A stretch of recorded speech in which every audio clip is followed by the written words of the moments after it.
He is a global icon, an American institution. There's probably nothing more Americana, what symbolizes America and Texas, and it's Willie Nelson. But now both parties have circled the wagons against the people, and they're saying, we don't care what you want.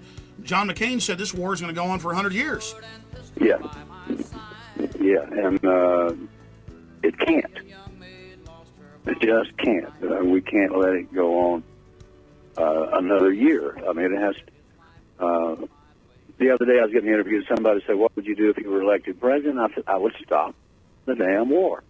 And it's just that simple. You stop that war, you stop the other wars that we're in around the country, and you go around the country being a peacemaker and stopping wars. I thought that's what you're supposed to do. Since when does America invade all these countries that had nothing to do with 9/11?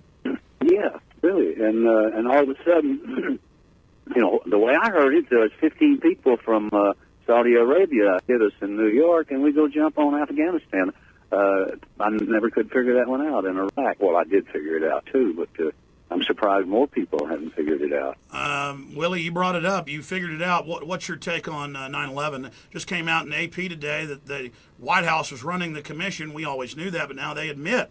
In fact, I have the headline right here. I read it before you came on, where they're now admitting that it was a staged commission. Well, that ain't good news, but it's not. It doesn't surprise me. Did it you? No, it didn't. I'm glad it's coming out.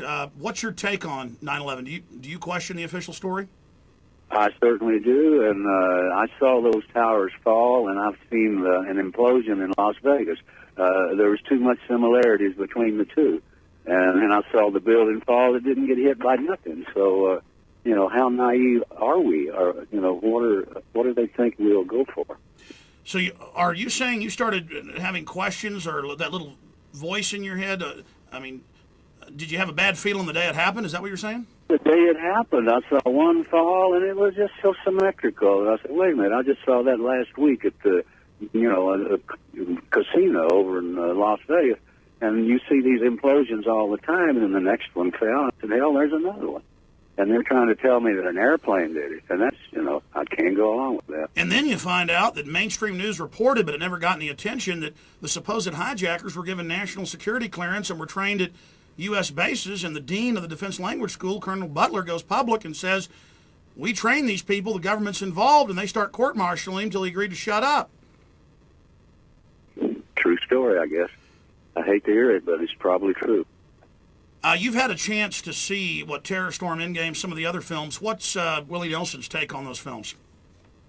Oh, I think they're right on. I think, you know, the fact that there are a few elite that are running everything, calling the shots, starting the wars, financing them all, I believe that. And what else they're doing, who knows? But that one thing alone is enough for us to think about how do we stop them. Well, the proof is in the pudding. If you've got on every issue 75 to 85 in all the major scientific polls of the people are against everything this government's doing, we send the Democrats to Congress to end the war, they increase it, and now they're saying they're going to be there 100 years, Hillary and McCain. I mean, that to me, that is a small group running things right there in front of us. Absolutely. And as far as I can see, all those people attended the same meetings that you and the guys attended up in Canada. Am I wrong? Oh, no, a lot of them do go to the Bilderberg group. Yes, sir. Yes. Is that freedom? I don't think so. It's not democracy either. Willie Nelson, you're blowing me away here. Serve somebody. Just in the news today, we're seeing that they've recruited 26,000 preachers the White House has through FEMA to tell their flocks to stand down in the Presidential Decision Directive 51. Bush says he's above the Congress. It's no longer involved in continuity of government in the John Warner Defense Authorization Act. They have openly funded for insurrection and rebellion by the American people. The whole police state apparatus they built up after 9/11, and I want to get your take on this, Willie, because I know you're aware of it, is now being used against the people. They're not even talking about the boogeyman of Al-Qaeda anymore. No, and I do believe that it's a long time till Election Day, and some sort of national crisis could put off the elections, and we could have George in there 10 years longer. A lot of people are saying that. I was saying that many years ago, and now Bob Woodward's talked about how they're setting up for martial law, of all people. Naomi Wolf is talking about it. I think that might save us. I'm seeing a light at the end of the tunnel, but I think you're right. I think that's a great danger. If that did happen, a nuke went off, a biological weapon was released, or terrorists supposedly blew up a bunch of other buildings, what do you think the response of the population should be if they announce we're under this new emergency, or it could be an economic emergency, and Bush is going to have to stay on to save us? Well, I would hope that we'd be smarter than that, and I would hope that we'd say, no, we're throwing all you guys out and we're starting over. You can stop the elections if you want to, but you can't stop the people. Well, Ron Paul has gotten more donations from troops and people in Iraq than all Republicans combined. The troops in polls, 75% are against the war. So if Bush is planning on using these troops here, it looks like he's going to have a problem. Well, again, the troops are under orders, and if they don't do what the orders are, then they get shot. So the troops have no choice. There's a few of them in there that are there because they think it's the right thing to do. There are a few there because they just like to fight. But there's a lot of them there, like you say, that would rather be home with their families and save our good men and women for something that really matters, for really something that is the defense of our country. If we need some people down here on the borders, let's take 150,000 people out of Iraq and put them on the borders of Canada and Mexico. We can secure our borders that way. Well, how are we have this war on terror where there's an al-Qaeda terrorist under every bed, under every table? We got to have checkpoints and kids getting thumb scanned to get their lunches to stop al-Qaeda, but then the border's wide open. That kind of makes the war on terror look like a fraud. Well, yeah, and, they're fighting over there because you remember the old joke about the guy that dropped a quarter and he was looking around and I said, where did you lose it? I said, I lost it over yonder. And he said, why are you looking over here for? I said, well, call the lights better. So, I think that's why they're over there, the lights better.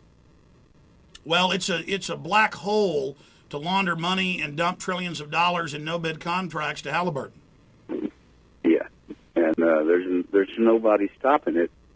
And as long as it keeps going on and nobody stops it, I don't know what the end result will be. But well, tyrants, it can't be good for us.